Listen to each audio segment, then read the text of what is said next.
content d'être aujourd'hui à la MJC Rives de Charente, ça me fait très très plaisir. Cette association, qui est une maison d'édition, existe depuis 1989. Je suis venu la première fois avec cette maison d'édition en janvier 90 et j'ai présenté un numéro du fanzine qui est épuisé, donc voici la couverture.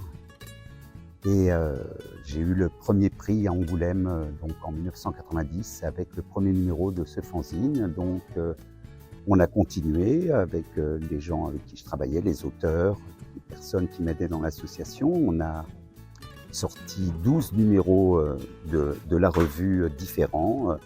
Vous pouvez en voir quelques exemplaires ici, on pourra peut-être les filmer tout à l'heure. Et puis parallèlement à la revue, donc, qui est un fanzine, hein, donc fait par des amateurs éclairés de bande dessinée. On a commencé à publier des livres, des ouvrages, dont vous voyez quelques exemplaires ici, et qui ont permis à des auteurs d'émerger. Je pense à Lewis Trondheim, je pense à José Parondeau, je pense à Aristophane, qui a été élève ici à l'EESI, qui est vraiment un auteur assez extraordinaire, dont on vient de publier son dernier ouvrage posthume, malheureusement, parce qu'il est décédé à 37 ans.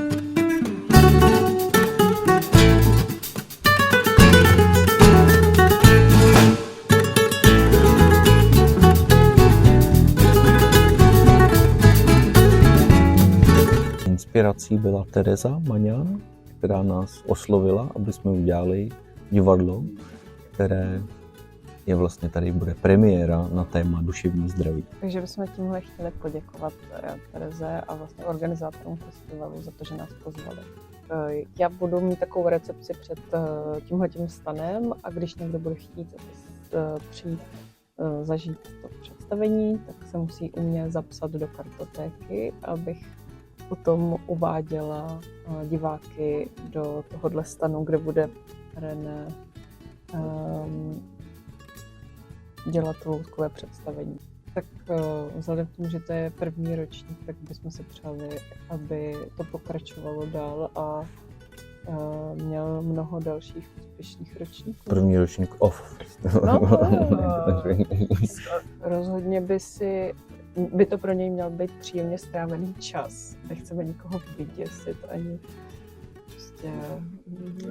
Chceme, aby se v této hektické době zastavil a zamyslel se nad maličkostma, kterým můžu udělat radost. Et du coup, moi, on est venu sur l'exposition de la MJC avec plein d'exemplaires de personnes présentes ou non pour représenter l'événement. Donc ça permet d'avoir à la fois la librairie qui est en face, et puis vu qu'il y a beaucoup d'événements sur Angoulême, on essaye d'aller à deux endroits différents, et donc on est à la MJC, on est aussi au vaisseau de l'autre côté. Voilà, ça permet d'avoir la librairie qui se déplace un petit peu dans la ville.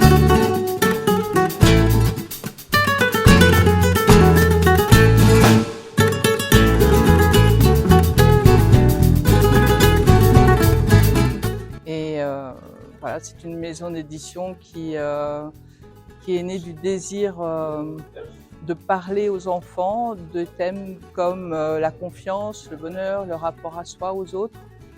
Et c'est des thèmes il y a 25 ans qui n'étaient pas vraiment favorisés par les éditeurs. Donc j'ai créé la maison d'édition. Moi je suis auteur depuis 40 ans et j'ai créé la maison d'édition non pas par manque d'être édité, mais par désir de parler de thématiques un peu fortes comme ça. Et donc les textes que nous avons, les livres que nous avons, ce sont des livres d'auteurs. C'est-à-dire que notre empreinte éditoriale est très neutre.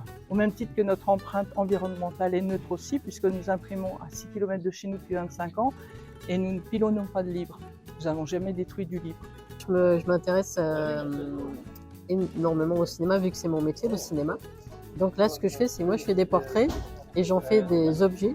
Donc ça peut être des tapis de souris, des dessous de verre, des manettes, des miroirs. J'ai encore d'autres trucs, donc je fais aussi des posters. Donc là justement il y a des posters, des dessins originaux. Tout ça c'est des dessins originaux.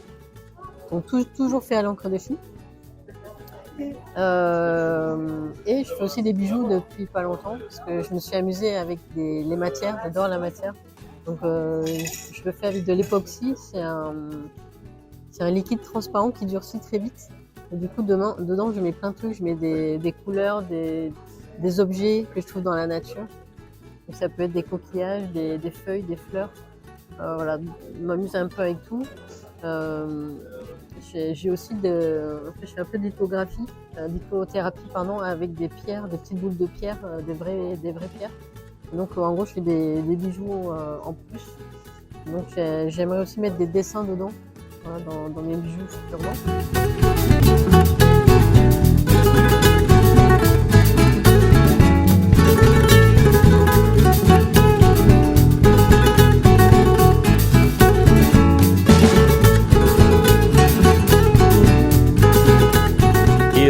Aujourd'hui, on est là pour faire de la sensibilisation, pour informer sur la situation des âgés, des personnes âgées, isolées aujourd'hui, mais aussi dans le futur, puisque, comme vous pouvez le voir, on a une exposition aujourd'hui qui parle du vieillir en ville en 2050. Donc c'est nous, hein, les gars. En 2050, c'est nous qui serons vieux. Et voilà, sur les projections en fait, du vieillissement de la population. Voilà, très intéressant. Et là, on a un petit récit de vie de personnes qui sont accompagnées à domicile. C'est fort intéressant. On essaye de faire passer cette information au plus grand public. On a sorti un rapport. Tous les ans, on sort un rapport. Cette année, il y avait un baromètre, donc une analyse chiffrée, qui a estimé qu'en France, il y avait 2 millions de personnes, 2 millions de seniors isolés socialement, et plus de 750 000 en situation de mort sociale, c'est-à-dire avec zéro contact humain. Il y avait le même baromètre qui avait été fait en 2017, donc il y a 8 ans, qui estimait, puisque là, je parle d'un baromètre sorti en 2025, il y a 8 ans, qui estimait à 300 000 les personnes en situation de mort sociale, donc on parle de 2,5 fois le nombre de personnes estimées il y a 8 ans. Donc c'est vraiment un